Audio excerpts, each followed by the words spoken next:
Boa noite, tudo bem? Estamos de volta com mais um programa de Olho na Saúde. E hoje eu tenho o prazer de receber o casal Amorim no nosso primeiro e segundo bloco. No nosso terceiro bloco, estaremos recepcionando o nosso amigo dentista David Santiago. Daqui a um minuto retornaremos.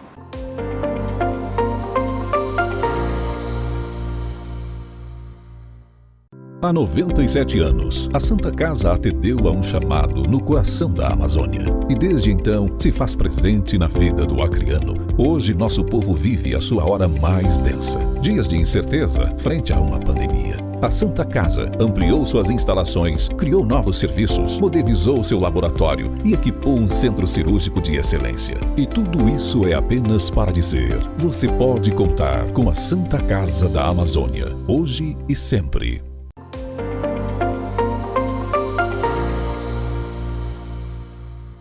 Doutor Edivaldo e doutora Camila, sejam bem-vindos ao nosso programa de Olho na Saúde.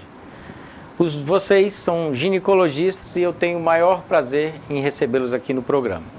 Sei que vocês estão frequentemente na internet, viraram até blogueiros, né, no nosso meio médico. Me diga um pouquinho de como é o casamento de ser blogueiro e fazer a boa medicina, que eu sei que o casal é expert na ginecologia e na obstetrícia. Vou deixar a Camila responder, porque eu sou menos blogueiro do que ela, eu só acompanhei ela nessa Diga pra gente, Camila, qual é o segredo das redes sociais? Então, boa noite. Hoje em dia, as redes sociais permitem, né, que a gente leve informações a todo mundo, né, em curto espaço de tempo. Então, no nosso caso, como a gente faz atendimento a mulheres, a gente fala sobre assuntos da saúde, mostra nosso dia a dia e recebe muitas perguntas. A gente consegue tirar dúvidas que podem ser simples, né, para algumas pessoas. Então, a gente consegue ajudar algumas pacientes que estão desesperadas no momento. Então, às vezes é uma coisa boba, mas então a gente se sente muito feliz em poder ajudar, assim, dessa forma, as pacientes. Eu tenho uma curiosidade. Qual é o tema mais questionado a vocês nas redes sociais? Quem que vai me responder? Acho que é a doutora Camila, mas que ela é mais ativa em relação a recepcionar Responda, as perguntas, Camila. Né? Então, inicialmente, assim, eu fico mais presente, né? Eu respondo mais rápido nas redes sociais. Então, assim, o que perguntam mais é normalmente sobre os métodos contraceptivos, sobre a pílula do dia seguinte também é bastante perguntada, então sobre sangramentos, então ISTs, infecções sexualmente transmissíveis. Então são dúvidas que acontecem no dia a dia, mas são principalmente esses temas, relacionados a esses temas. Para o nosso telespectador entender, o que é a pílula do dia seguinte? Bom, a pílula do dia seguinte é um hormônio, né, de progesterona, o levonorgestrel, que as mulheres usam quando tem alguma relação sexual desprotegida para evitar uma possível gravidez. Então, o ideal é que seja usado nas primeiras 72 horas após essa relação e diminui bastante porque atrasa a ovulação. Então, diminui o risco dela engravidar. E é usada também em casos de violência sexual. Certo. Mas nós, como os médicos, não podemos deixar isso cair numa rotina, né? Eles têm que saber que isso não é para ser usado. Isso é quando ocorrer algum acaso. Eu estou certo, doutora Camila? Exatamente. A pessoa tem que fazer uso de um método seguro, até porque a pílula do dia seguinte não é 100%, né? E a gente sempre orienta que faça uso de um método seguro associado ao preservativo, que aí é o único que vai prevenir as doenças sexualmente transmissíveis. Perfeito. Agora eu tenho uma pergunta para o meu amigo doutor Edivaldo. Vamos lá. Edivaldo, primeiro, né, agradeço aqui a participação do casal, né, mais uma vez. Doutor, você já foi chefe, presidente da maternidade, eu não sei, diretor, é o cargo mais alto da maternidade. Quais são os maiores desafios que você passou lá? Caramba, vai me colocar aqui mais lençóis. Eu fiquei 10 anos na direção da maternidade, né? E tive um prazer muito grande ali de trabalhar esses 10 anos, mas bastante sofrido, né? Por que bastante sofrido? primeiro para fechar uma escala muito difícil, né? A gente fechar uma escala adequada para prestar um atendimento adequado, não só da parte médica, né? Mas todos os pessoal de apoio, mas principalmente os obstetras.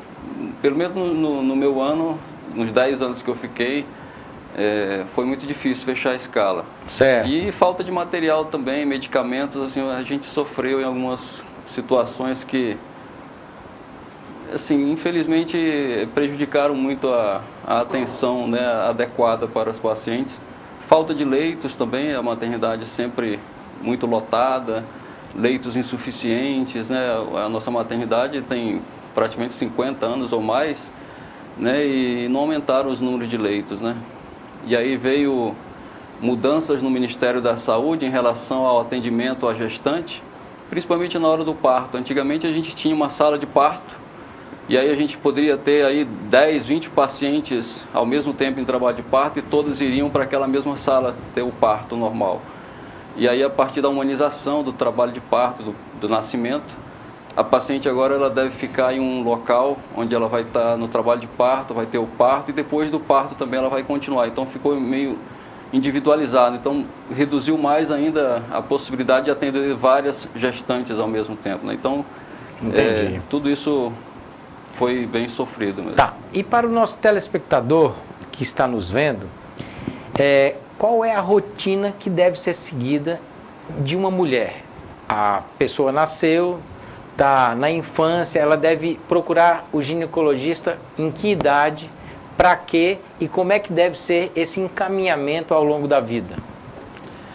Não existe uma idade limite, assim. Primeiro que a criança ela vai ser criança em algumas sociedades consideram a infância até os 19 anos, né? Mesmo passando aí pela adolescência, ela ficaria nas mãos de um pediatra, né? Os pediatras hoje em dia têm a subespecialidade entre eles, que eles atendem, né, a adolescência também. E aí a parte da ginecologia teoricamente deveria ser encaminhada quando houvesse queixas dessas pacientes, né? Mas isso nada impede que eu já atendi crianças, inclusive recém-nascidas, né? Às vezes elas nascem com alguma malformação, os lábios, né, vaginais às vezes vêm fechados e aí você tem que proceder para abrir, para não ter infecções, essas coisas. Quando chega a idade aí da adolescência para começar o início da menstruação também. Então, eu achei que seria, né, nessa época que deveria se procurar o ginecologista, mas não? Hoje em dia, eu recomendaria que todas as adolescentes que iniciassem o seu ciclo menstrual procurassem um ginecologista, porque a gente tem uma doença que afeta nossas mulheres no Brasil, no mundo e no Acre, principalmente porque a gente nem tem dado a atenção devida a essas mulheres com essa doença, que é a endometriose. É uma doença que traz grande sofrimento para as mulheres e, infelizmente, a gente hoje no Acre não tem um atendimento adequado para essas pacientes. A gente só tem, em algumas situações, algumas pacientes que já vão para serviços particulares. E aí até o diagnóstico, pacientes que ficam 10, 15, 20 anos sofrendo, né, com essa doença endometriose, e quando vão fazer o diagnóstico já perderam a possibilidade de engravidar, já não tiveram filhos. Além do sofrimento, que é uma doença que causa muita dor.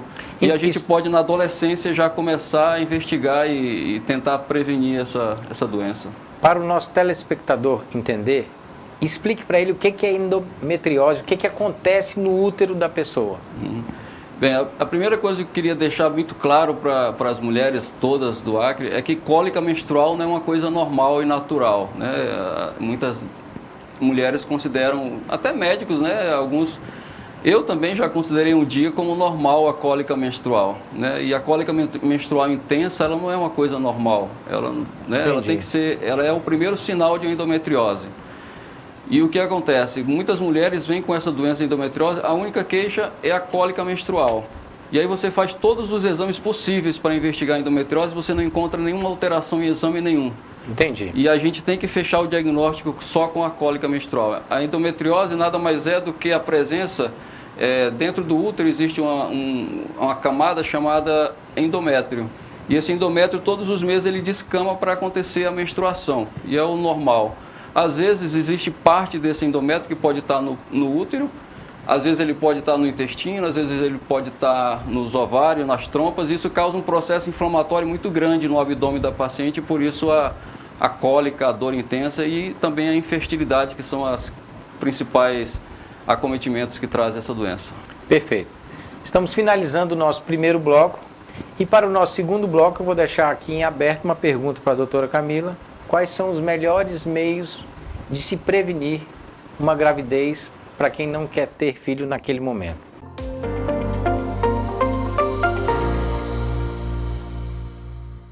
Centro Cardiológico e Hemodinâmico Hemocárdio. Há mais de 10 anos, prestando serviços cardiológicos com qualidade e comprometimento, serviços de atendimento ambulatoriais, consultas e exames cardiológicos e exames especiais do setor da hemodinâmica. Hemocárdio, cuidando do seu coração. Localiza-se dentro do Hospital Santa Juliana, em anexo, situado à Rua Alvorada, número 806, Bosque. Sofisticação, alto padrão, estilo e elegância. Você só encontra na Home.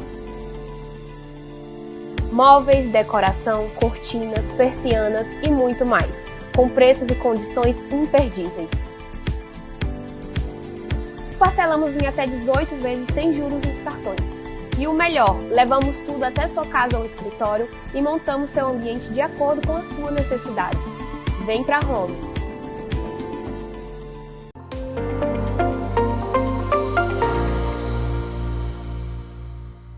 Estamos de volta agora no nosso segundo bloco com a pergunta: doutora Camila, quais são os melhores meios de se prevenir uma gravidez? Então, os melhores meios são aqueles que funcionam para você, né? Então, a gente tem alguns métodos que são considerados seguros, né? Como, por exemplo, a pílula anticoncepcional, que tem a combinada, que são feitas com 2 tipos de hormônio, o estrogênio e a progesterona. Temos os métodos de longa duração, que são os DIUs, né, os dispositivos intrauterinos, os implantes, né, subdérmicos, e a gente tem o preservativo, tanto feminino quanto masculino, e tem os métodos comportamentais. Então, por exemplo, na faixa etária de adolescentes, a gente indica mais os métodos de longa duração, que são os DIUs ou o implante subdérmico. Por quê? Porque são métodos que não dependem da lembrança da paciente, porque as adolescentes têm uma vida mais corrida, têm o problema do esquecimento, então a gente orienta que sejam esses métodos e que eles tenham uma longa duração. Então a gente tem DIU que vai durar 10 anos, então ela vai ficar protegida, não depende de nenhum comportamento dela, e são métodos extremamente seguros. Explique melhor para o nosso telespectador como é que é feito esse implante. É implante de quê? É um chip? É uma medicação? O que é? Então, ele é um bastãozinho, né? Ele tem um bastãozinho medicado que é colocado no braço não dominante da paciente. É um procedimento muito rápido, né, de ser realizado a nível ambulatorial. Infelizmente, aqui no Acre a gente ainda não tem disponível no SUS. Ele é feito com hormônio etonogestrel e diariamente são liberadas pequenas quantidades desse hormônio. E ele tem a duração de 3 anos. E a maioria das pacientes, elas ficam sem menstruar. Então, ele também é usado como tratamento para algumas doenças, até mesmo como a endometriose. Então, então a pessoa fica sem menstruar. É. E ele pode ser usado para adolescente? A adolescente pode? Isso não vai causar problema futuro para ela? Não, ele é seguro, né, para as adolescentes. Então, não é visível, ele fica aqui na face interna do braço, a gente sente, e depois dos 3 anos ela pode trocar por outro ou retirar e optar por outro método. Perfeito.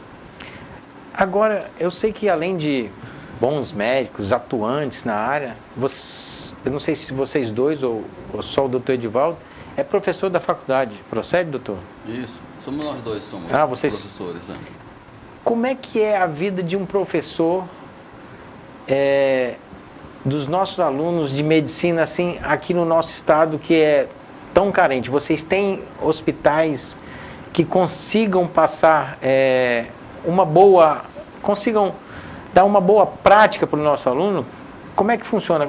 Como é que é ser professor? Você mesmo falou que tem algumas dificuldades. Como é que é conciliar isso no nosso dia a dia? Bem, as faculdades, realmente, eu adoro ser professor, né? Eu também gosto, viu, particularmente eu prefiro ser professor na prática. Eu não gosto muito de ser professor em sala de aula, mas estou sendo nesse ano na Uninorte, mas a minha preferência é estar ao lado do aluno e Na prática. na né? prática diária, né? E eu não tenho tido dificuldades, não.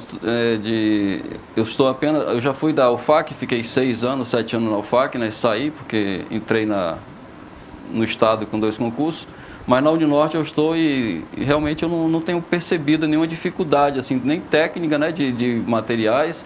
E também de campo de prática. Eu tenho visto um campo de prática muito bom, assim, na utilização tanto de hospitais particulares como o Santa Juliana, como na utilização da rede SUS também, né, fundação, maternidade, Hospital das Clínicas. Então, eu por exemplo, estou na Policlínica do Tucumã também, recebo os alunos ali da Uninorte, então está sendo muito prazeroso. Eu não estou tendo dificuldades em relação ao ensino, né, falta de material ou campo de prática, não.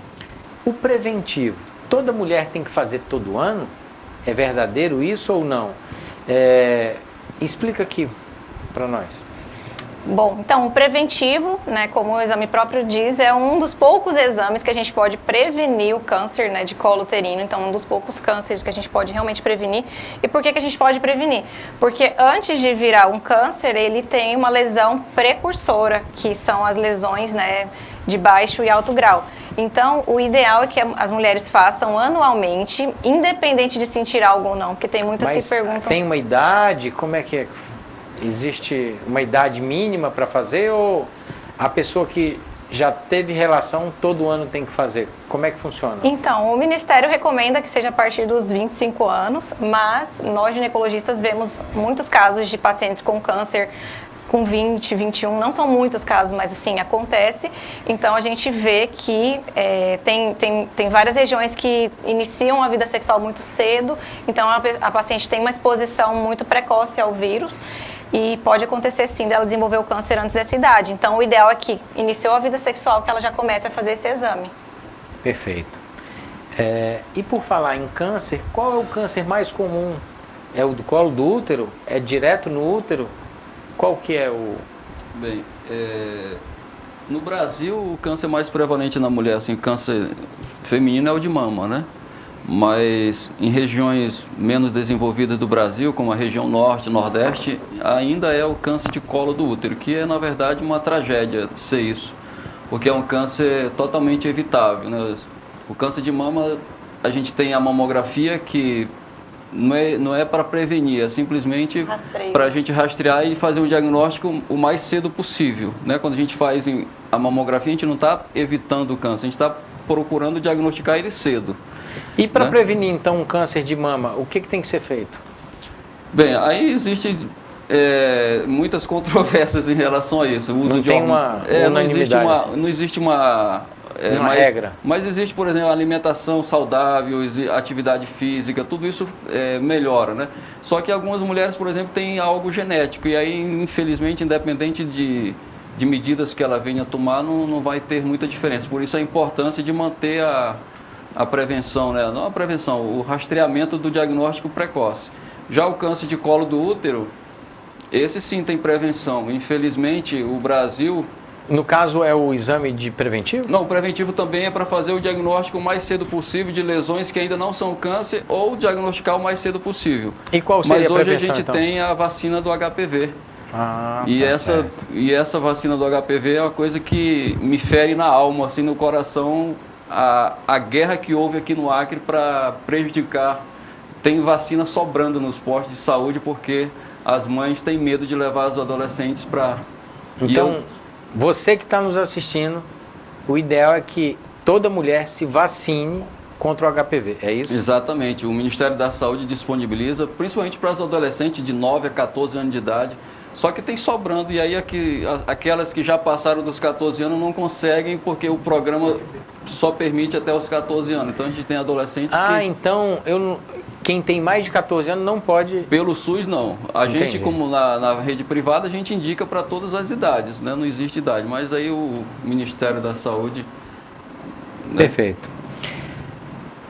Casal Amorim, estamos chegando no nosso final do segundo bloco. Quero deixar aqui em aberto para vocês fazerem a consideração final. De antemão, já agradeço a presença dos dois. Primeiro, ratificar a importância da vacina do HPV. Não tenho medo, eu já vacinei o meu filho que está com 14 anos de idade agora, eu vacinei. Os homens também precisam se vacinar, não só as meninas, né? Porque os homens também são os que levam o Para as HPV mulheres, né? para as mulheres. E a outra coisa é em relação à cólica que eu falei, né? Não achem normal que as suas adolescentes, que as suas filhas tenham cólicas e recebam a notícia que ela não tem nada porque os exames não mostraram nada. Cólica menstrual, até que se prove o contrário, e ninguém consegue provar o contrário, é endometriose. Perfeito. Bom, eu gostaria de deixar um recado para que todas as mulheres façam suas consultas de rotina, tirem suas dúvidas, procurem seu médico de confiança, porque mesmo não sentindo nada, infelizmente, a gente pode, né, fazer o diagnóstico de alguma doença e aí você vai descobrir mais cedo, tendo mais chances de cura ou até mesmo de prevenção. Perfeito. Então estamos finalizando o nosso segundo bloco. Mais um minutinho e voltaremos em breve.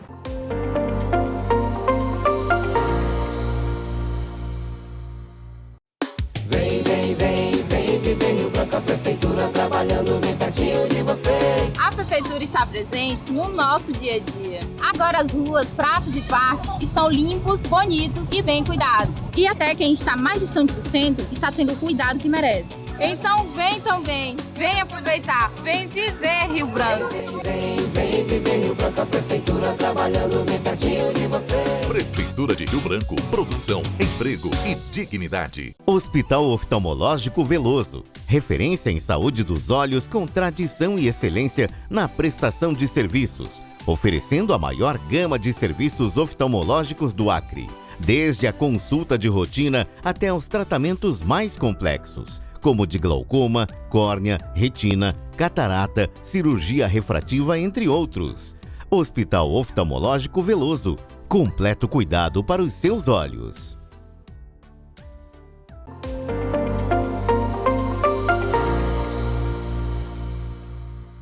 Tenho o prazer de receber neste último bloco o Dr. David Santiago, que é especialista em ortopedia e ortodontia funcional maxilar. Doutor, seja bem-vindo. Obrigado. Boa noite. É um prazer recebê-lo aqui. Eu sei que já são mais de 13 anos nessa área. Explique para o nosso público o que é ortopedia e ortodontia.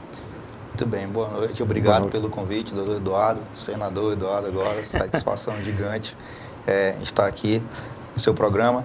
Ortodontia e ortopedia funcional maxilar, ela tem que ser dividida hoje, né, atualmente, em duas áreas bem distintas. Ortodontia, ela significa alinhamento dos dentes no osso, orto, de reto, né, de correto, e dontia de dente. Ortopedia funcional maxilar é uma área mais voltada para um tratamento em tenra idade, onde a gente trata crianças de uma forma funcional. Por isso esse termo, ortopedia funcional maxilar. Maxila superior, maxila inferior.